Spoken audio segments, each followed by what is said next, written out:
Hello, everybody, and welcome to Anime Sickos, the podcast for geniuses, where we look at the four pillars of modern misery: anime, gaming, posting, and jobs. I am Tom, an anime sicko. I am Joe, an anime sicko. Today is not just a normal sicko day. In fact, no, we have a great guest going Guesto mode. The studio's suffused with Guesto energy. Guesto, please introduce yourself. Who are you?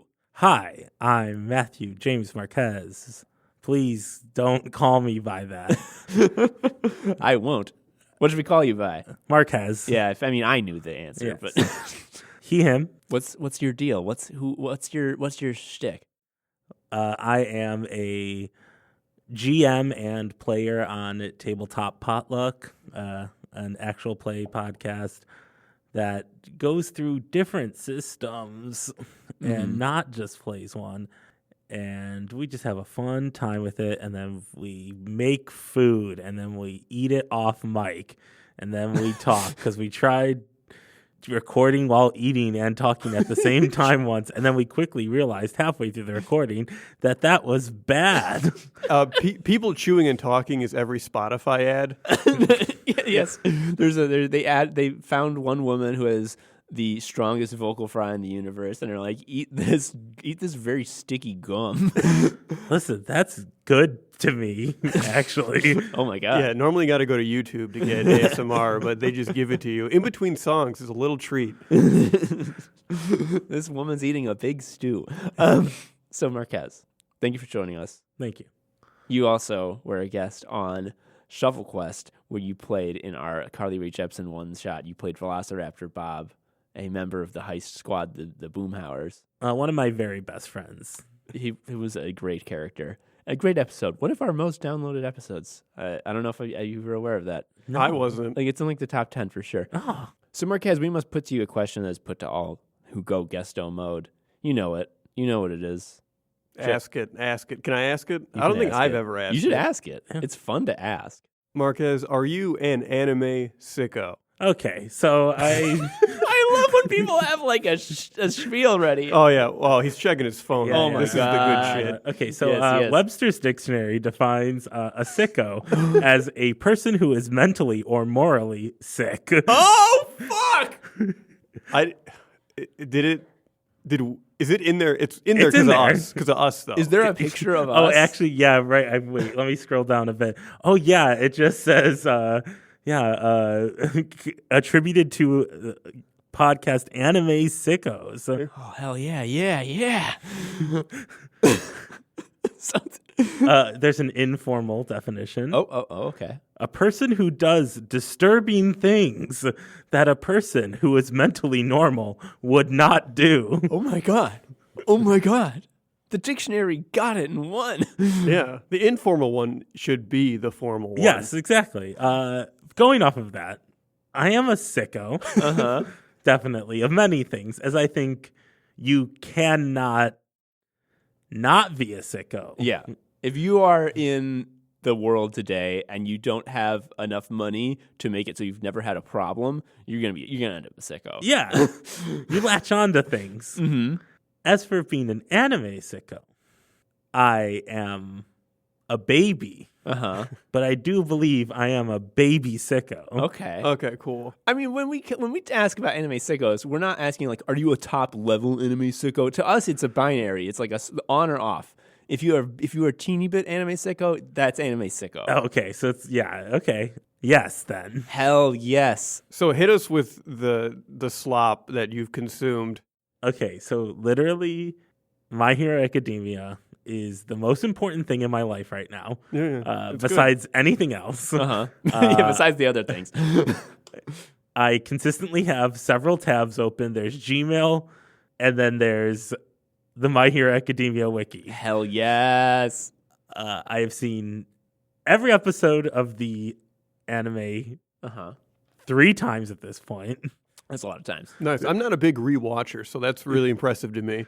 Well, I just think about like my friends, and I miss them, and so I just You're go, a Nakama. let's visit my friends again. Yeah. Oh fuck! I'm getting hyped up. This is what anime's all about. I've seen both movies. I literally just saw the new movie yesterday. So We didn't know there was a movie. Yeah, I don't know Tom about makes anime jokes movies. about how there's One Piece movies. Yeah. There are.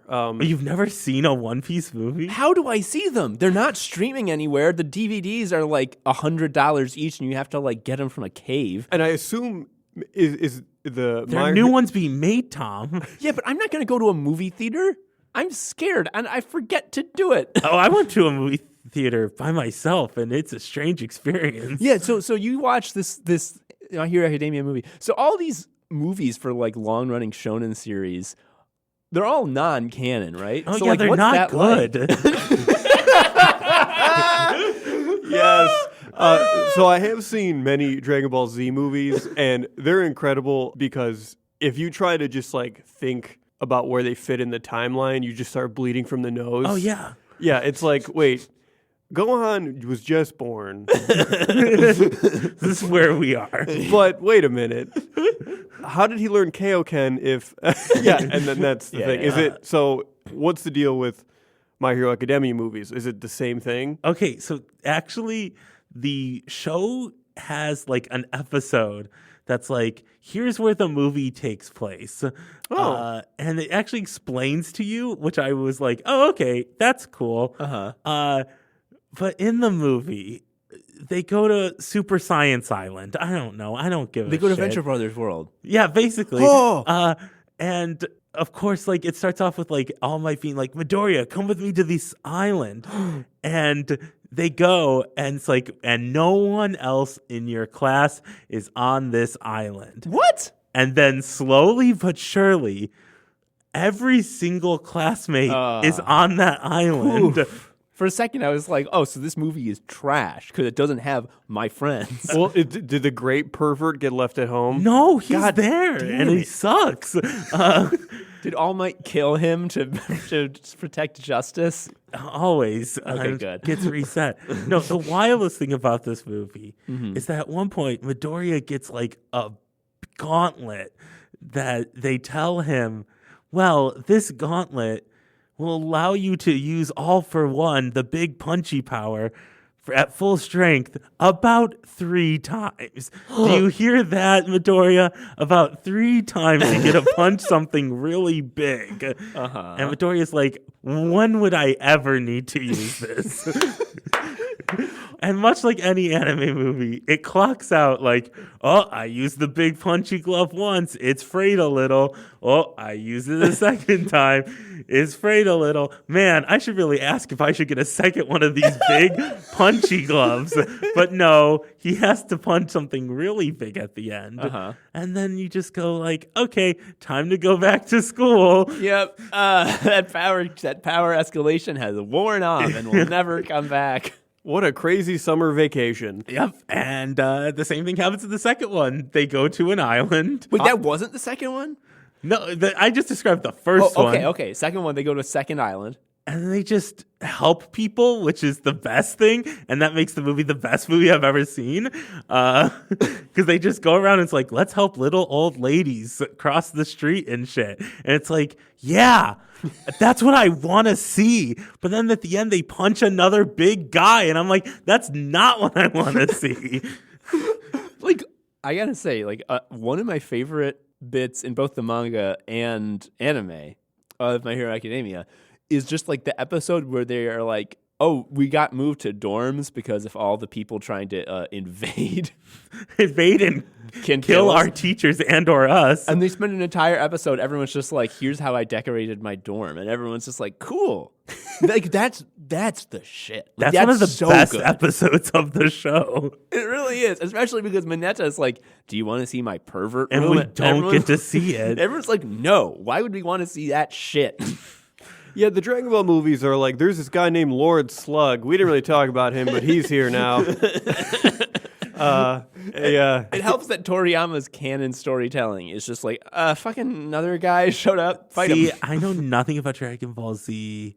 Was there a movie where there's a big tree? Yeah, that's Tree of Might. It's probably like one of the best ones. Okay, that's the only thing I know. Yeah, it's that one. If you could only watch one Dragon Ball movie, I would vote for Tree of Might. Do you see Fight the Tree?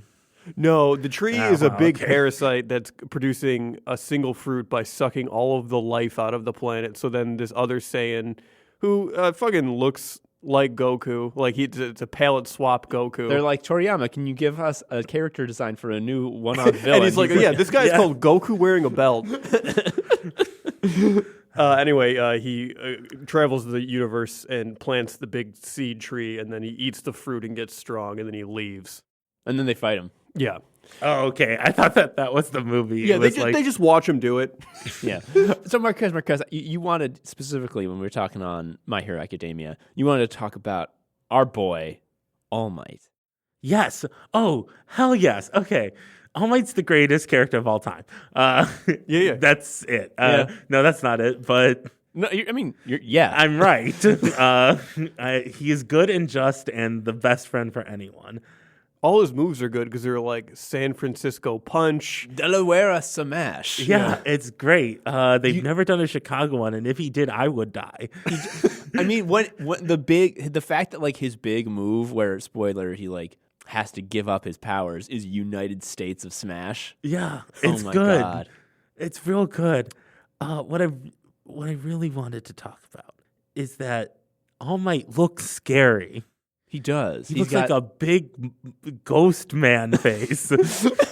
And you first see him, and like this is like one of the only anime I've watched. So I start this anime, and I'm like, this guy's gonna be a bad guy. You can't see his eyes. Yeah, That's a villain move. He's extremely shaded with big dark shadows that make him look like a weird statue. yeah, and he terrifies me. And I'm a guy from like superhero bullshit from when I was a kid. And every time someone who isn't Superman shows up and like says, "Hi, I'm Superman," they're always bad people because apparently like we can't like love and be good people. We gotta be like, I've got super strength. That means I want to hurt everyone. Mm-hmm. And so I was like, watching All Might on the screen, and I was like, nah, he's gonna be a bad guy. Like at one point he's gonna like hurt my friends, and I'm gonna be very mad. And then I keep watching the show, and I'm like, wait a second. This guy's not being bad. He's like the best. He's the best guy in the world. And everyone keeps talking about this hero, and I'm like, no, I know stories. If you're telling a story, this guy sucks shit. But he's gonna have a twist for sure. Yeah, he's gonna be like, fuck you. I don't know. Yeah. I think I'm better than everyone. I need to rule you ants. Also, when he's not powered up and buff, he looks is a awful. skeleton. He's a skeleton. Again, does not keep his eyes. He's like emaciated. Also, he does not have a lot of detail in his face. He looks like a doodle. Yes, he's a triangle. Yeah. And like the thing I love about All Might is that like he's like he is Superman basically. He's the strongest hero and he's the symbol of justice that everyone looks up to and is inspired by. But like he personally is just like kind of a dope. He's like a dumbass and he like, Yes. doesn't really have a lot of ambition. Like he doesn't think of himself like, oh, I have this deep, incredible burden, and like he doesn't philosophize about like what it means to He's be a All Might. himbo. Yes. He's just like, yeah, no, obviously I fight fucking crime because Yeah. That's what you do. and then when he gets a job teaching at a high school, he's just like, fuck, I need to buy a book about how to teach. I don't know how to talk to people. He doesn't know how to talk to people. He's so good. I love the boy. And so he's the greatest character of all time. I just needed to put that out there into the universe. Yeah, I agree. Everything people like and push about Superman is in All Might, but also Superman is like perfect. And Yeah, All so Might is, as Tom said and you agreed, kind of dumb. Which is what makes him better than Superman. Exactly. He's not a paragon of virtue. He is an incredibly strong guy who is dumb in a way that you can only be when you are, in fact, the strongest person. Yes. Like Superman is so often like a Christ figure or like a symbol. Correct. And he's often written such that you know that the character is aware that he is a Christ figure or a symbol. All Might does not know that he is a metaphor. So you said you had 2 other animes you've seen. Reveal your hand to us, please. Yes, Yeah, of course. So the first anime I ever watched was Madoka Magica. The full name is Puella Magi Madoka Magica. Yeah, fuck that. Madoka Magica is what it's fucking called. I just want to say fuck names. Yeah, Wait, is that Madoka Box? Or is No. that's a different manga? this is different. Okay. So There's more Madoka? Multiple Madoka- Madoka? Madoka is just a name. That's Oh, the main yes, that's character's the name. Okay, cool. I'm real smart. Anyway, so you watched that. Yeah, I watched it because somebody told me it's like Magical Girls, but dark. And I was a teenager, so I was like, yeah, let me watch that. I like Watchmen.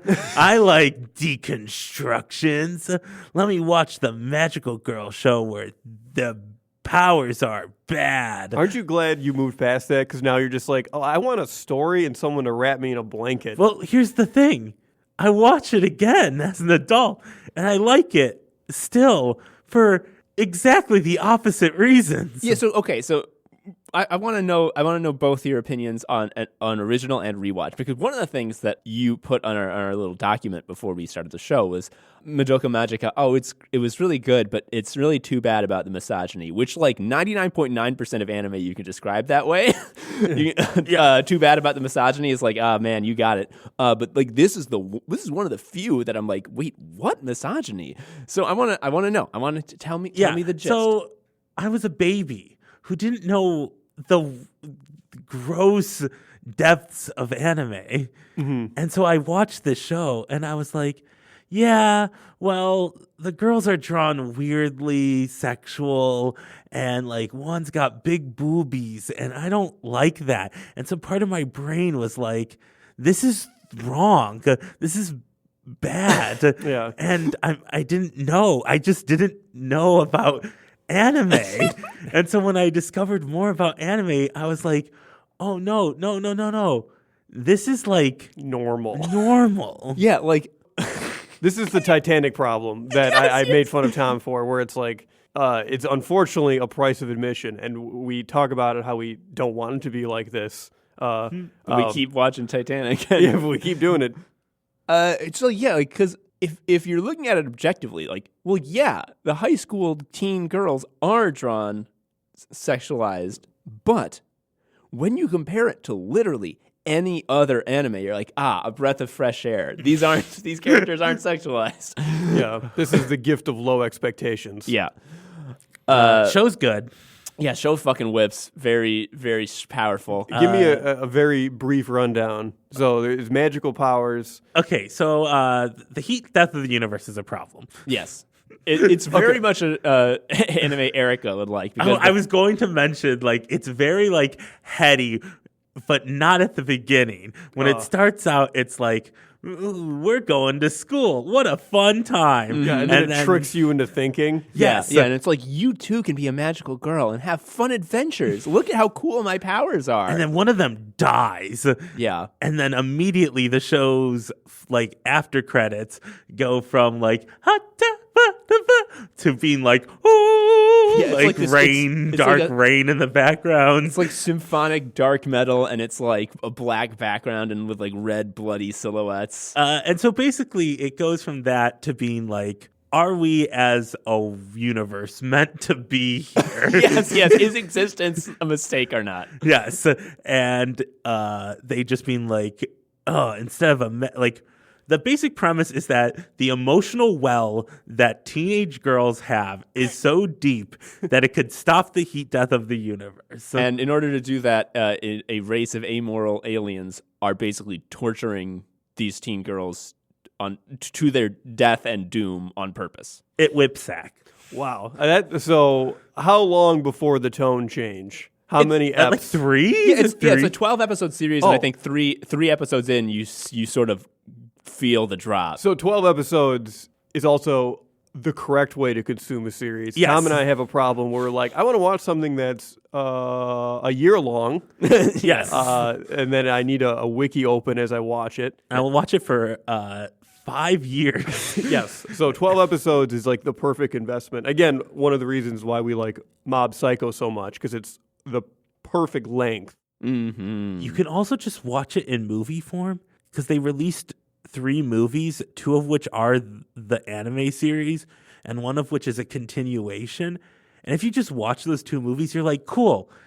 None of the filler was in that. It's just the story in like 4 hours instead of the 6 that the 12 like episode anime would give you. So it's like, oh, would you like to watch it in 4 hours instead of 6 hours? Yeah, it would.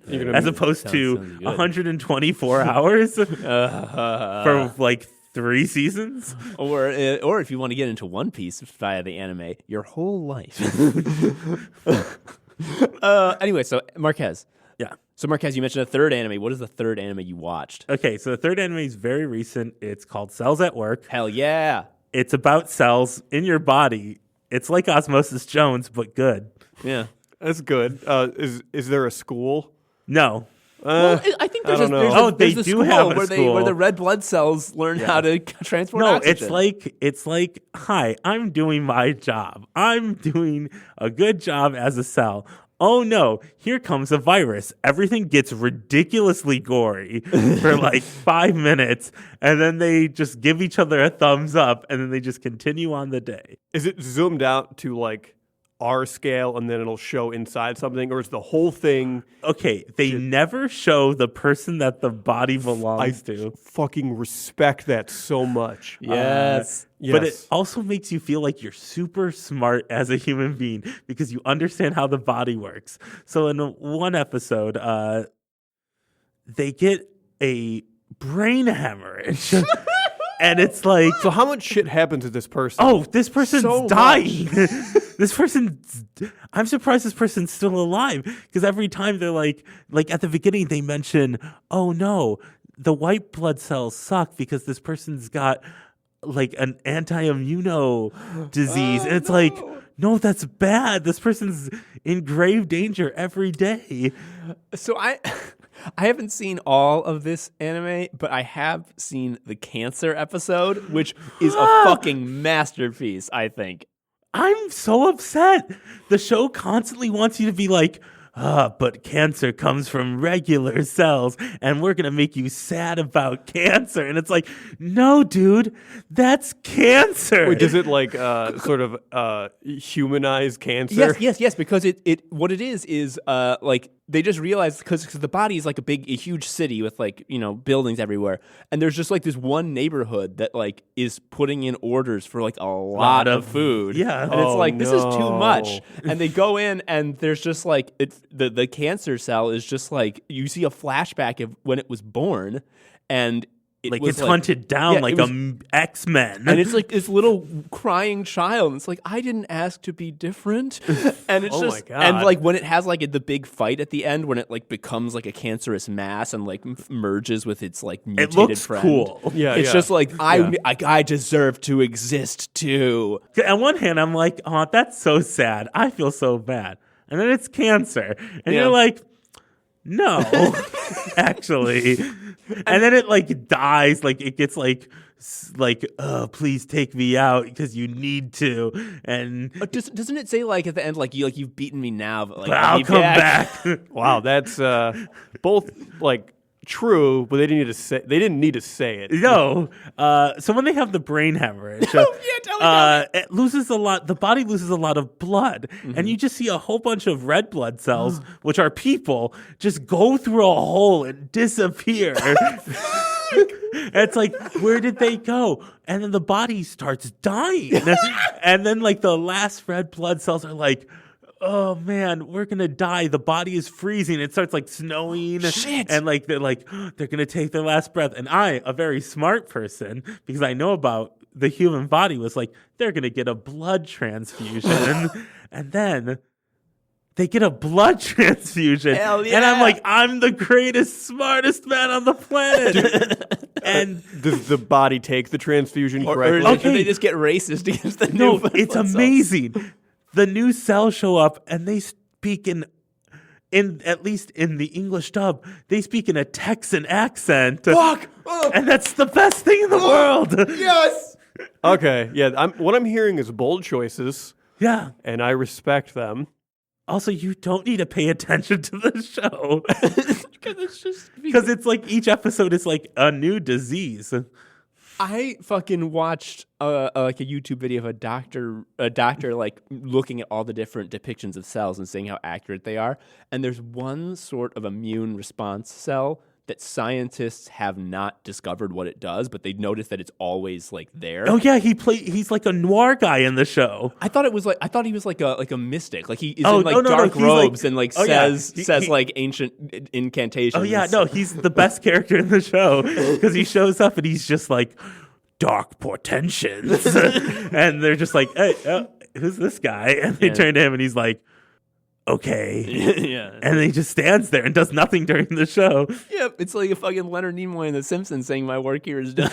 Yeah, yeah. But you didn't do anything, didn't I?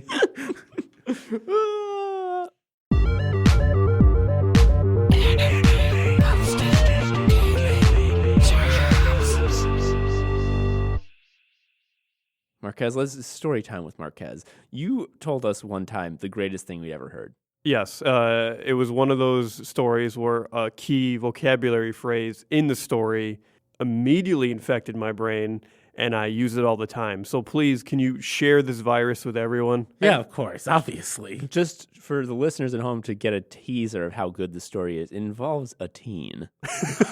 Teens are the secret of the universe. They know everything secretly, but they know nothing. They have a very potent chaos energy that you cannot have as a child, and you lose immediately when you get old. Yeah, I saw a kid on the street doing a Fortnite dance in the middle of nowhere, and I was like, you're doing this for yourself, my dude.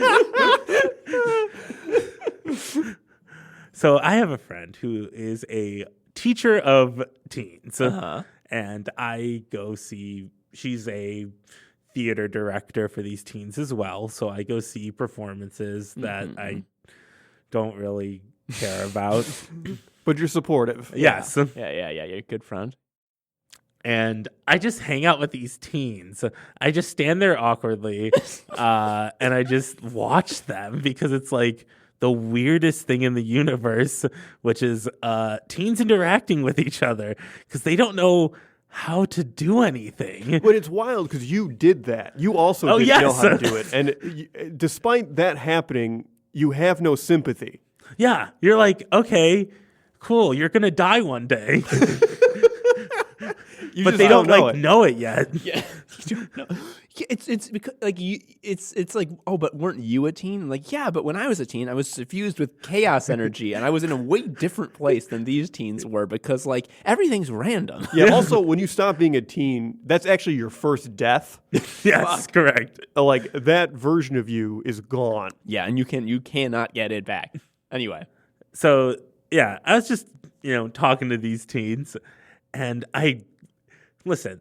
The prompt of this doesn't matter. It's lost to time immemorial. yeah. I just got called OK Boomer. I got OK Boomered by this teen, which hurts. Yeah. It hurts so bad. But it's also, let's be honest, you I stuck your hand. deserved it. Yeah, I deserved it. You stuck your hand in the Oh lion yeah, I'm cage sure. and No you matter got bit. what I said before, no matter what happened, Yeah. I did deserve it. When a teen roasts you, you just gotta like if you fight back, you are just inviting like tenfold roasting. That's where I made the mistake. Oh.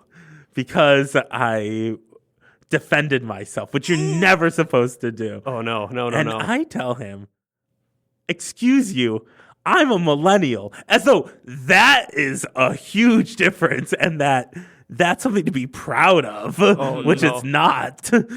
I can be proud of nothing in this world. And the teen looks at me and he goes, okay, millennially. And I was like, that's nothing. You've got nothing. And so I was like, I felt confidence because he said that to me. And I was like, no, that was bad. This is a you feint. failed. Oh, dude, yeah. was like, He's you hiding his failed. power level right now. Now I can pounce because you failed. I can show I'm smarter than you. I'm the smartest man in the world. You knew about blood transfusions. Yes. And so I told him, hey, we walked so you could run. Huge mistake. What was I thinking? Oh my God. I was like, but at the time I was like, I got you, you son of a bitch. Yeah. Then what happened? Yeah. Give us He the turns slap. to me, and I don't know if it was acting or if he saw into the well of infinity and saw the truth, but he turns to me, and with the most earnest look in his eyes, he says to me, bruh, I'm crawling. So now in my head, after hearing this story, anytime I'm like fucking up or just like having a bad day, I'm just like, I'm crawling. I'm crawling. I was eviscerated on the spot. Did you just like lay down?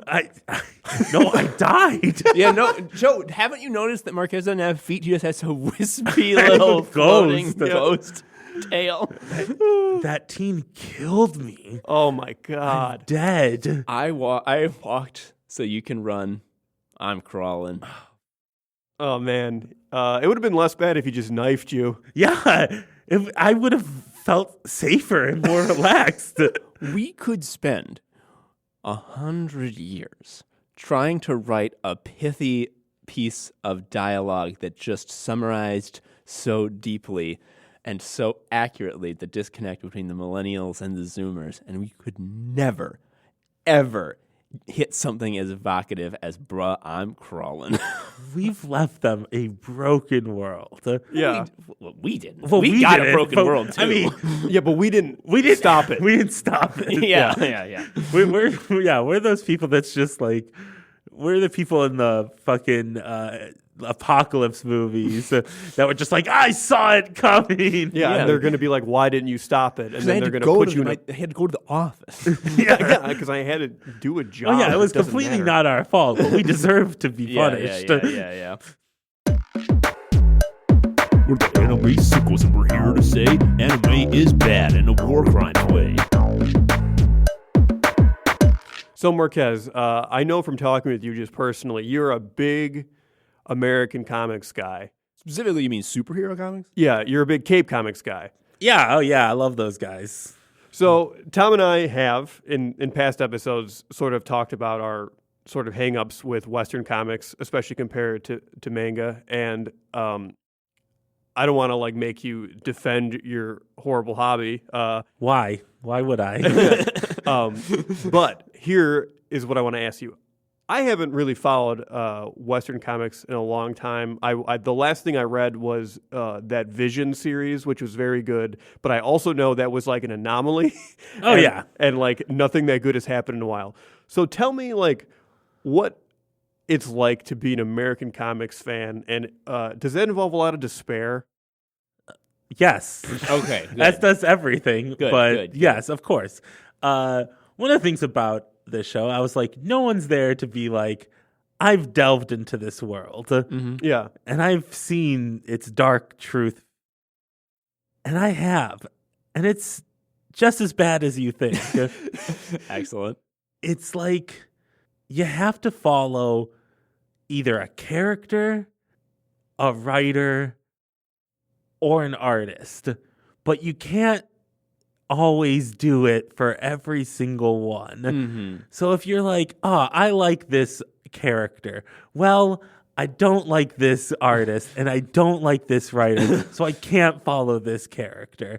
And you have to do that for every single comic. Is you have to think, who's this writer? Who's this character? Do I care about reading this? So what's an example of a character you really like that was handled poorly by a writer that you had to then avoid? Every single one. Okay, yeah, correct. That like, I'm trying to think of a really good example. Let's go with Spider-Man. He's Okay. everyone's friend. Yeah, I like Spider-Man. He's cool. Yeah, he's like the best one. He literally is the best American comics character, probably. Horikoshi, writer of My Hero Academia, says without hesitation his favorite superhero is Spider-Man. Yeah, he's the not best wrong. one because he sucks so hard at everything he does, which just is like what us. makes him good. We like him. There are times when you'll be like, oh, J.J. Abrams and his son are writing a Spider-Man comic. What? And it's like, his son is the main writer. JJ's just helping him. And it's like, okay, cool. Love to see someone with their dad just being like, here's a Spider-Man comic for you to write. Wish I had someone like that. Jesus Christ. But like, the comic's just really bad. Just like, the villain is called Cadaverous, and he's just a big zombie man who like has zombie guys, and it's like, no, that's a shitty story. So is this like a comic in a comic situation? This is like, okay, so this is a comic that nobody asked for. Isn't the main Spider-Man comic. Just came out because J.J. Abrams wanted his son to write a comic, and Marvel was like, Yes, sir. you work for Disney. Yeah. Here's a comic. But you get tricked. You get tricked to being like, that's my good friend Spider-Man. Maybe I'll read this comic. You know what's? I want to just reveal how dumb I am. I thought it was a comic in a comic because I was confusing J.J. Abrams with J. Jonah Jameson. I thought the fucking story was that. What? Yes, I thought the story was that the newspaper man had a fail son. Oh my God. And he was like, hey, you know what's going to sell papers? You need to make a Spider-Man comic. that would be No, much Joe, better, I think. that's the best comic idea I've ever heard. Okay, so if my question before was dumb, it was because I'm an idiot and I don't know words. No, I want that comic Yeah, now. I want a fucking comic where J. Jonah Jameson's son writes a libelous gag manga about how Spider-Man's incompetent. Yeah, that'd be great. Oh my God. But yeah, you can't trust the stories that you read because they'll just get changed. You just have to like hunker down and wait for something better. So here's my experience with Cape Comics. One thing that I will never do is buy a single floppy issue. Oh, then you're responsible for the death of comics. We'll get to that. And I understand that you're actually telling the truth. Oh no, I'm but also- joking and telling the truth. Yeah, It's no, both. You're telling the truth, but also like it's because of a big crime. Yes. That what you say is true. But anyway, my experience, I've never fucking done that. So I will like wait until someone says like, oh, this there's a pretty interesting new fucking Trade paperback. Yeah, and I'll check that out. And what happens generally is it'll start out with like a cool tone. There'll be quipping. They always.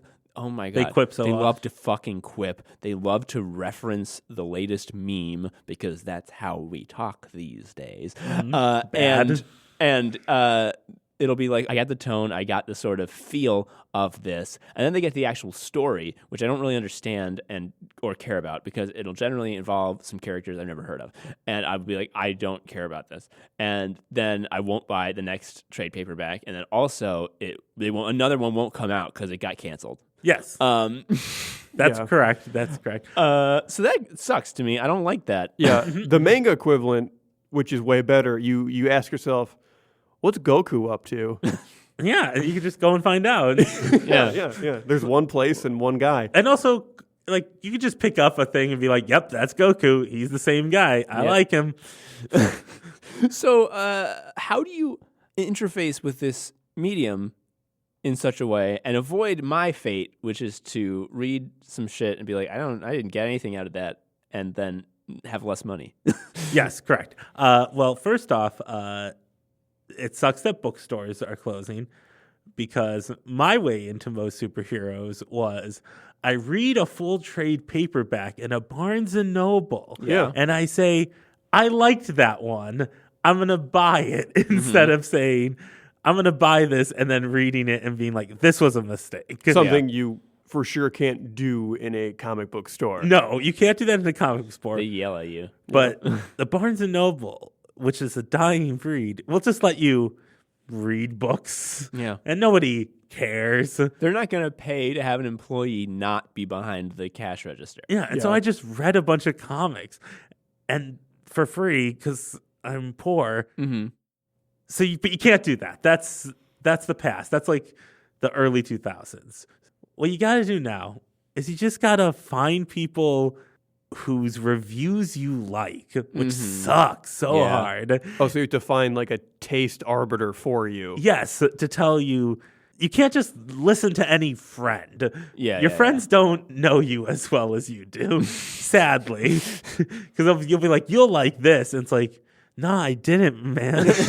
I'm sorry. I didn't like that. Like, I remember being fucking so... I don't know who was responsible for this, but I somehow heard that the Joss Whedon X-Men comics were good, and I bought them all, and I read them, and I was just like, who fucking did that to me? Who did that to me?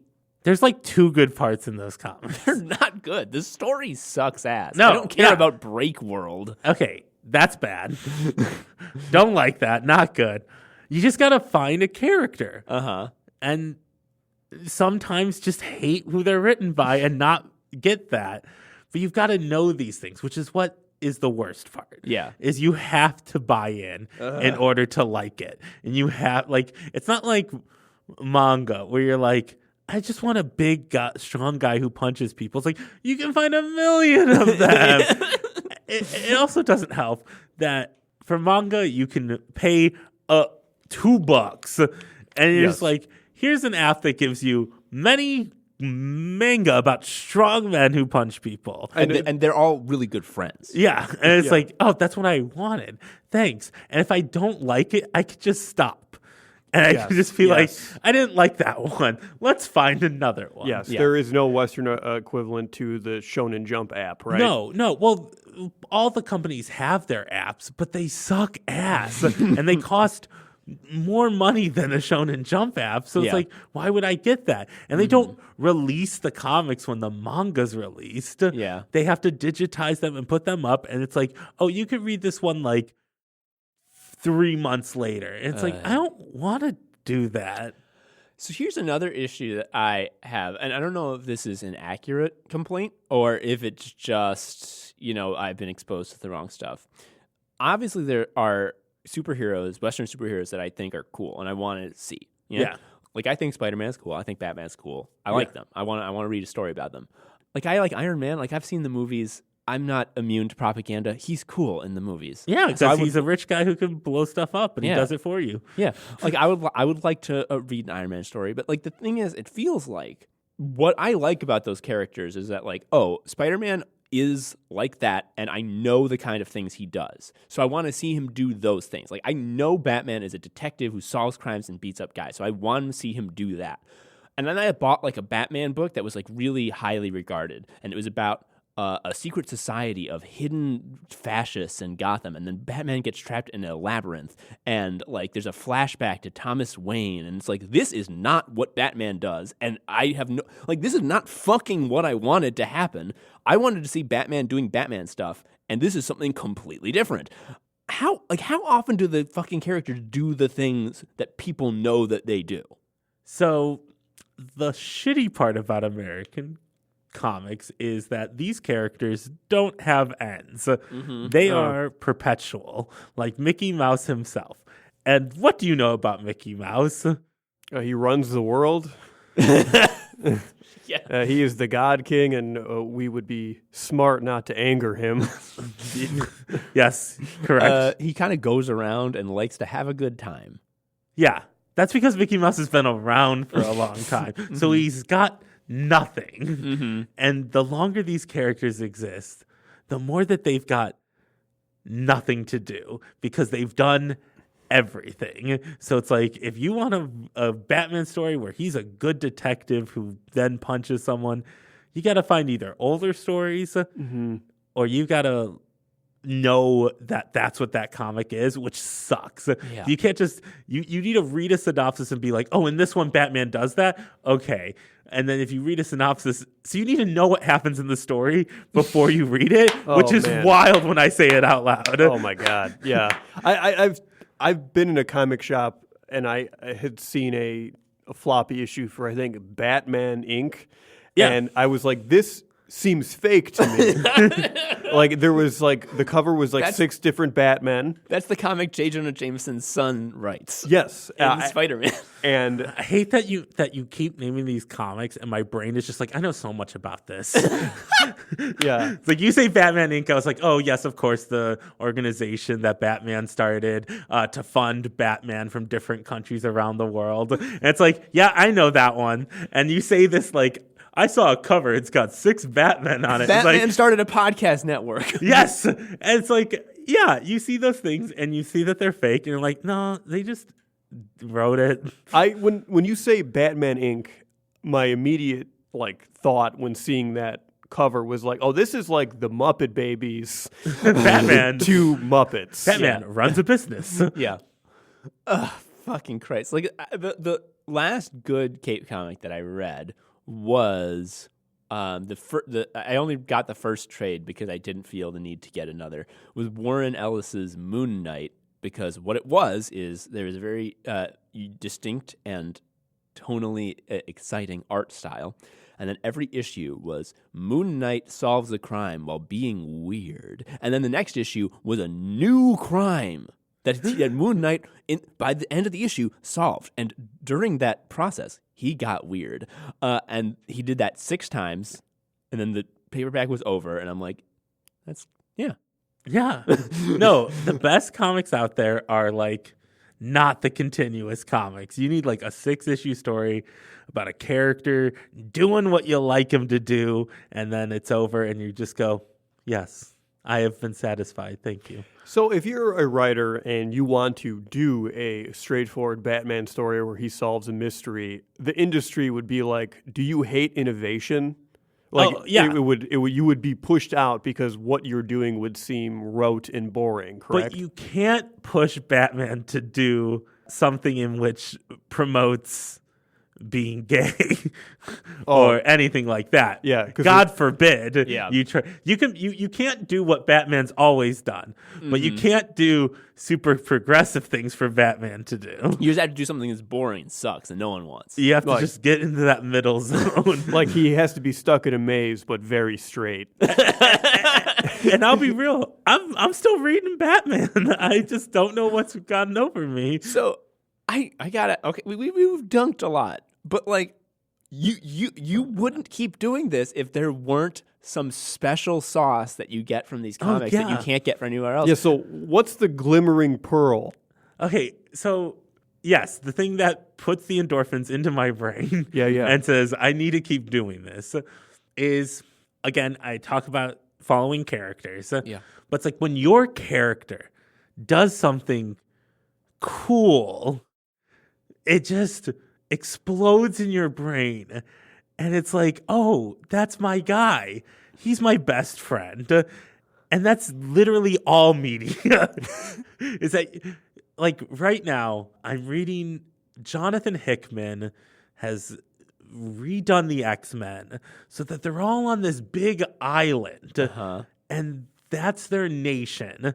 They've declared to the UN, we're a nation. They've invited Magneto in, and they invited like all the villains to come on the island and be like, you've got amnesty, my dude. We're a nation.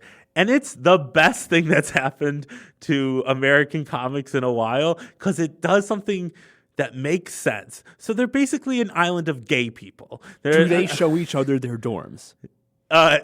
No. Okay. I'm sorry. So we're not quite at We're not My Hero quite at Academia that good level.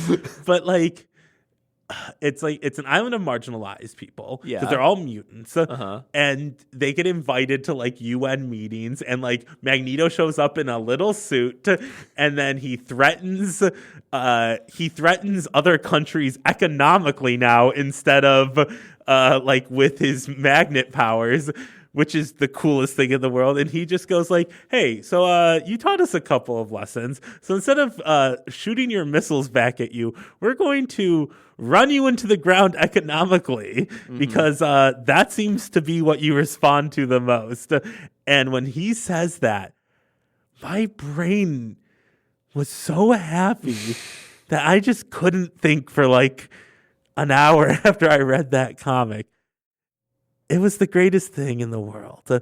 And so you should read Hickman's X-Men run. It started off with like 12 issues in which it established everything. It told you didn't really need to know anything about what had happened in the past Good. because we were like, we're going to forget about all that. It explains to you, like, if you wanted to know what the current timeline is, and does it in a Russian doll storyline where they show you like 5 different alternate universes, and it's like, it's wild. What the fuck? And then it ends with being like, we're on an island nation, and also the X-Men are living in a cyberpunk future where whenever they die, their mind gets passed into a new body of theirs. So they're taking the concept that X-Men always die and that superheroes always die and come back, and they're saying, no, we're going to make this part of the story, and we're no longer going to kill characters off in our comics just to kill them. And it literally shook things up so much that it's good. It's a good comic, and Cyclops and Wolverine are fucking. This is the one where they're all poly, right? Yeah. Okay. Yeah. It's good. Yeah. Yeah. And it gives you a good feeling. Also, Kitty Pryde, who can phase through walls, becomes a pirate. And she has tattoos on her knuckles that say, hold fast. She ate the phase fruit. She should meet Luffy. Listen, yes, she can phase, he can stretch. So they do weird things. And well, Brooke can kind of phase when his soul leaves his as body. everyone knows, Joe and I definitely. All I know about Brooke is that he's a skeleton and Yeah. he can leave his body and become a ghost, right? Yeah. Yeah. I mean, that sounds like the best character. Cog Talk. Cog Talk. So we want to do a cog talk that is also timely because of what's happening in the world. We want to talk about the just calling in sick and just like the fact that You can't do it. you can't do it and you Yeah. have to go to work disgusting always, which is bad on itself. And the day we're recording this is February 29th, the fake day in the leap year. Obviously, the thing everyone is freaked out about is the COVID-19, the coronavirus, which in a case of American health, you have this thing that Everyone's going to get it. everyone's going to get it. You'll be Yes. asymptomatic for 24 days. And I'm not saying all this to be like fear mongering. I'm just saying like the current way we talk about sick leave and how you can't ever just call off without it being a huge deal is a perfect recipe to make everything that's about to happen on that front way worse. Yeah, so you wake up and you think, wow, the world sucks more than usual today. Mhm. And you wonder why for a second. And then you think, oh, I sick. It doesn't matter what type, but like, you know, you just wake up and you're feeling not good. Yeah. And then your immediate thought isn't, I'm going to stay home today. Why would it be? Absolutely not. You cannot think that. Your brain, no matter how delirious it is, no matter how much you're not about the world, your brain says, can I afford to not go to work today? And you think about your budget and you think about your expenses. You think about how much money you're not going to get. You think that you go, well, this is how many hours I work. This is how much I get paid. This is how much will be taken away by taxes. You don't know any of the exact numbers because you're not smart. You don't do them. You just think about them. And let's not forget, you also think about the coworkers that you don't hate that you might be leaving on the hook. Yes. Yeah. Which is an awful, crushing thought that forces us to be our own boss. And never once do you think about yourself Yeah, because you're in terms of health. You think about yourself in terms of the future. And I think that's the biggest problem is you always think about what's coming up and you don't think about what's happening to you right now. So you do that. Maybe you decide, I am going to call in sick, which again, you can't. Big mistake. Yeah. The world has made it so that you either need to prove Yep. that you can't come in or you need to fake so hard Yes. that they think that you can't come in. If you gave a call and you were just under general malaise, but your voice sounded fine, your boss would think that you were a big liar trying to cheat them out of a day's work. You need to email your boss a picture of your diarrhea. That's how it feels when you give a call. Because you also have to say, what am I going to say? You can't just say, I'm taking the day off. You can't just say, I'm crawling. You can't just say, I'm crawling. I wish you could. You have to, how much do you explain to your boss? It's a conundrum. Because you don't want to overshare. You don't want to be like, yo, I got big time stomach problems. I'm having diarrhea every couple minutes. And when the switch flips, I don't have a lot of time. And if I'm at the office, the bathroom's just too far away. And it will become a bad news for everyone. Yeah, they don't want to hear that. And not only that, but we also operate in this constant poker mindset where your boss is aware that you calling in sick, you are going to be maybe exaggerating your symptoms. So they're thinking about, are you exaggerating or not, or is it sincere? So you can see all these levels of, trying to infer the truth that is just fucked. Yeah. The worst thing is, even if you do, I have a scenario where, technically, I could, if on paper you look at the facts, yes, big fucking asterisks, if you look at the fact, I could just say, hey, I'm sick and I'm staying home today. And that's all there is to it. I am allowed to do that. The thing is, every single day at my job, there are things that go to clients, companies whose names you would recognize, that need to go out every single day. And if they don't, they will get extremely pissed and say that we are in breach of contract. And if I don't do it, no one will. So, yeah. So you not doing it is bad for everyone, but it also doubly sucks for you later. Yes, because I have to do it twice and apologize. Yeah. So now that I've gotten corporate jobs, and the irony and everything that's sort of wrong with America is once you start having jobs where the benefits and money is good, then the irony is the more money you make, the less people care about you going to work. Yes. And they're also less skeptical of everything you do. Yes. It's oh, you make the big money. Well, we don't have to worry about whether you've earned that or not anymore. Yeah. How could you possibly have a high salary unless you had the will of God descend upon you? Yeah. And by the same token, if you're making minimum wage, well, you're definitely a sinning dirt man who can't be trusted. Otherwise, you'd have a better job. Right. And the thing is, the more money you make and the more people allow you to have time off, the less interaction you have with other people in the world. Yes.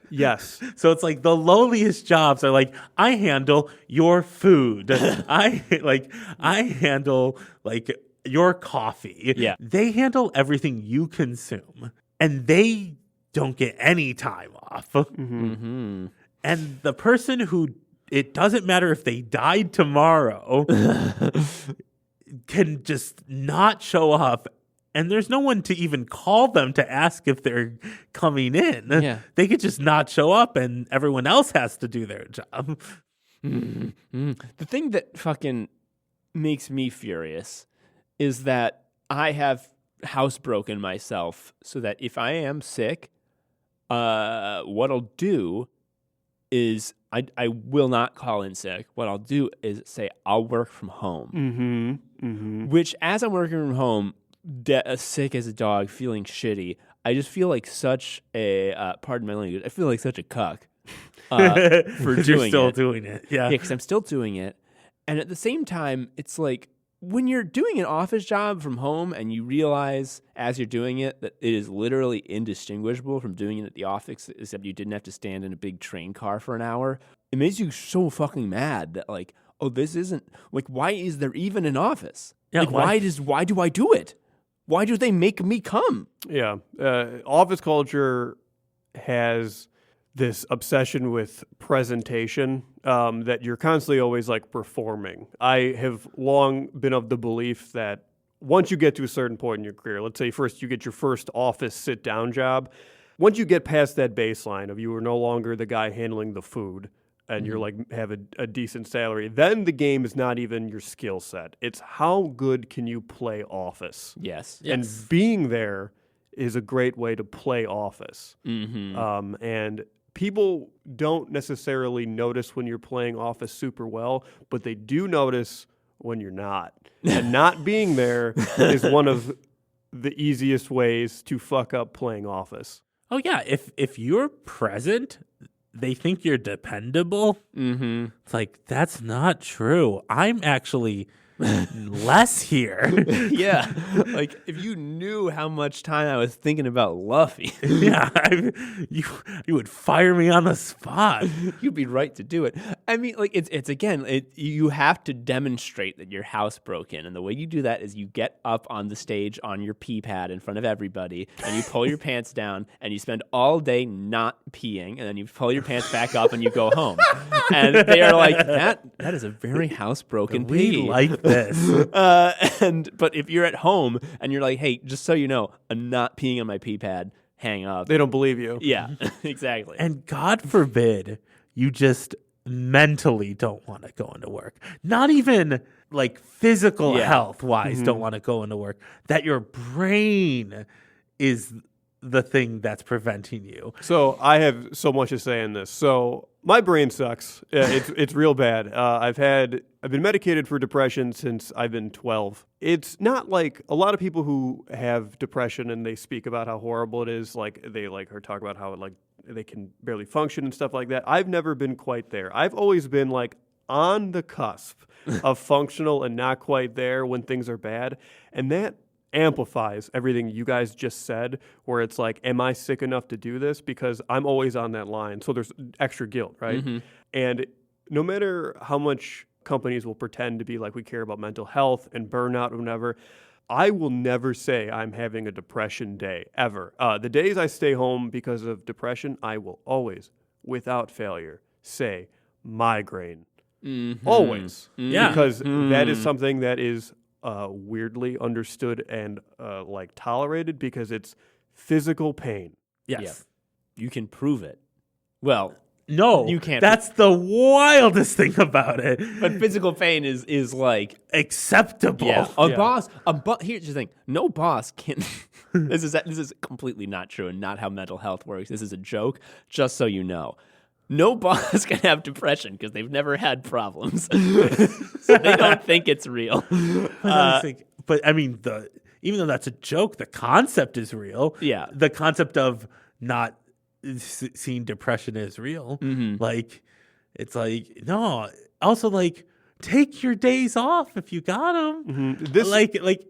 But your brain tricks you into thinking that you can't take it. You just can't take it. What are you doing? I have two things. One, I think one of the reasons the migraine example is accepted is because if you have an office job, you have to stare at a screen all day, and there's just an understanding that obviously makes your migraine worse. So it's just like, hey, my hand hurts. Can I not hit it with a hammer today? Yes. Yeah. And that's more tolerated than mental health. The other thing that I want to bring up, I've interviewed at places that have the unlimited vacation policy. And I cannot reiterate enough how weird and scary that is, because if you have, say, 20 days off a year or something, just some extremely good number, that is a defined benefit, right? Like you use it up, it goes away.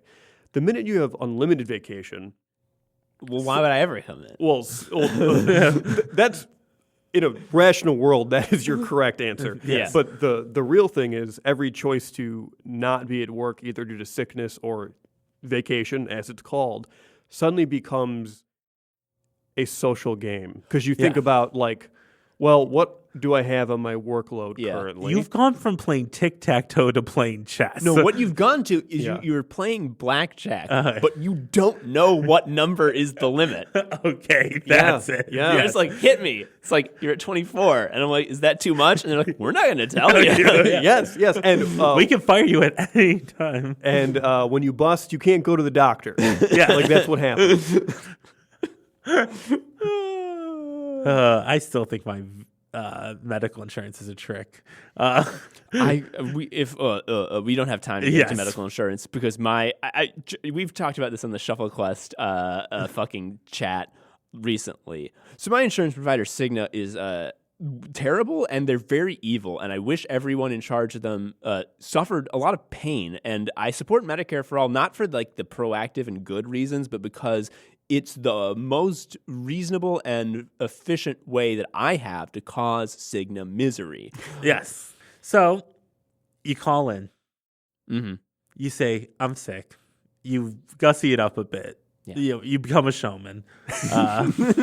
You gotta, or else they won't believe you. And then you're like, I got the day off. You feel guilty the whole day. You never once say, yes, this time I'm taking this time to feel better. You just go, are they talking about me in the office? Are they saying, he's just faking it? Because that's how I feel whenever I take a day off, is somebody says something at the office. Do you ever say that when someone else is sick? Absolutely not. I don't give a shit about anyone else taking a day off. If someone's out of the office, I just go, another person I rarely interact with. Yeah, I have no object permanence in the office. If there is an empty chair, I think, that person got raptured. Yeah, like they're not coming back. I'm the only one left. Like I'm on the right of my like row, the far right, and the seat directly to the left of me has no one in it and hasn't for ages. And someone once asked me, like, hey, who sits 2 seats down from you? And I'm just like, that's not a question that I could possibly answer. There's absolutely nothing for I you. sit next to a ghost, yeah. And then the world ends. There's an invisible wall. We moved offices, and I once sat in a huge room, and the only cubicle filled was me because everyone else worked elsewhere. And I was in a dark corner where the light above me didn't work, and I liked it. And I was like, no one interacts with me here. Nobody comes walking this way unless it is to speak to me directly. So if I see anyone walking over here, I know it's for me, so I can quickly go away from the My Hero Academia wiki and be safe. Hell yeah. But now in my new place, I'm right next to the fucking coffee. So literally everyone comes my way. And I was like, I can never look at My Hero Wiki ever again. And also, you are subject to lots of small talk. Oh, Jesus Christ. And all this is to say, the deck is stacked against us, and we gotta go to work every fucking day of our lives, no matter what. And we mentioned briefly at the beginning of this that at the time of recording, there is sort of a looming threat of a huge world-spanning upper respiratory infection. Not super deadly, but enough. It's not fun, that's for sure. Sure not fun. And who knows? I mean, I would just like to say, for the record, virus not fun. Virus. We're here at Anime Psychos. We're anti-coronavirus. We're gonna take that stance. We're pro cells at work. Yes. But when this comes out, who knows? Maybe everyone in the country will have coronavirus because guess what? If you were to design a system to, as quickly and efficiently as possible, distribute a beautiful new coronavirus to every human person in the country, why, you couldn't do better than what we got now. Anyway, that's been Anime Psychos. Marquez, thank you so much for going Guesto on with us. Thank you. I look forward to nothing in the world, but I look forward to more Anime Sickos. I look forward to texting both of you as the collapse happens. When the incident with a capital I happens. Yeah, no, what'll happen is I'll be looting a Barnes & Noble, and I'll text Marquez, and I'm like, so what Batman is good? I say, take all of them, we'll sort them out later. I got to read them first before we could decide which ones to take with us. Anyway, I've been Tom, an Anime Psycho. I'm Joe, an Anime Sicko. Marquez, where can people find your work? You can find me on Twitter, the Hell site, at Marquez the GM. You could also find our podcast, Tabletop Potluck, on all social media under Tabletop Potluck. And on all podcast apps and such. Anyway, thank you again for being with us, and bye. Bye. Thank you for listening to Anime Sickos. I've been Tom, a sicko. You can follow me on Twitter at TomHarrison19. Joe is also a sicko. You can follow him on Twitter at Sharia Uncle. You can follow Anime Sickos on Twitter at Anime Sickos, or email us at animesickos@gmail.com. Please leave us a review or something. I don't know. Tell a friend. Anyway, until next time, bye.